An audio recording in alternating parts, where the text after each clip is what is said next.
In August last year, there were 458,779 vehicles on the Irish roads, nearly twice as many as there were 10 years ago. The bulk of them were assembled in plants like this one, the assembly shop of Booth Poole at Islandbridge, one of 60 establishments engaged in this industry throughout the country. In nearly every case, the vehicles are imported from abroad, CKD, that means completely knocked down.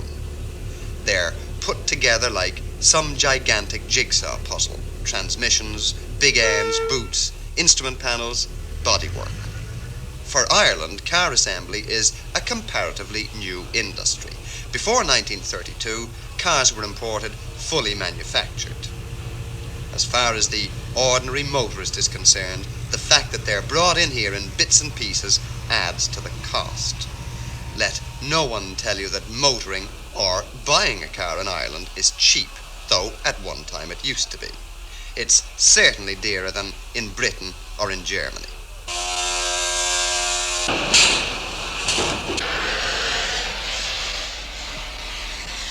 Nearly 7,000 workers are employed in the assembly and repair industry, and the materials they handle in a year are worth nearly £30 million.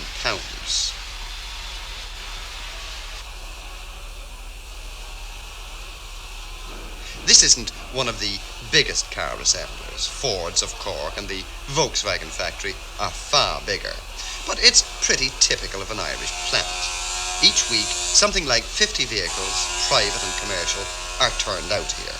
They're carefully put together by fitters and welders, upholsters, painters. By the time this car is ready for the road, it will have passed through 40 different pairs of hands and an inspector.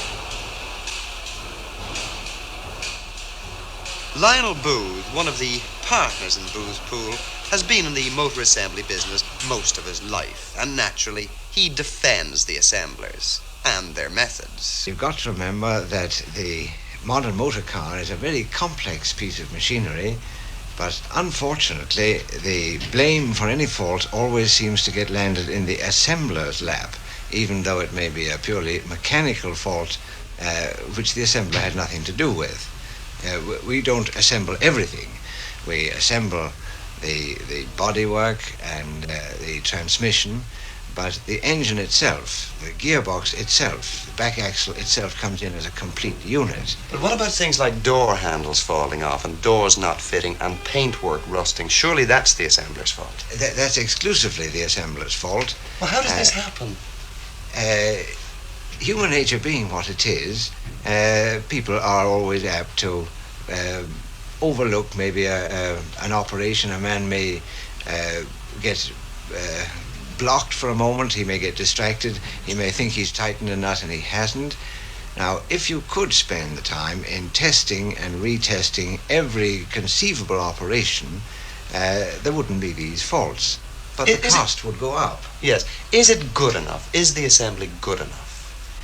Well, as far as Irish assembly is concerned, it's much more of a hand operation than it ever is in the country of original manufacture. And it has been established, my experience certainly has been dealing with manufacturers, that they say that our standards are far too high, far higher than they would have in their own factory. But aren't people right to be dissatisfied when they find these door handles falling off and windows falling out and so on?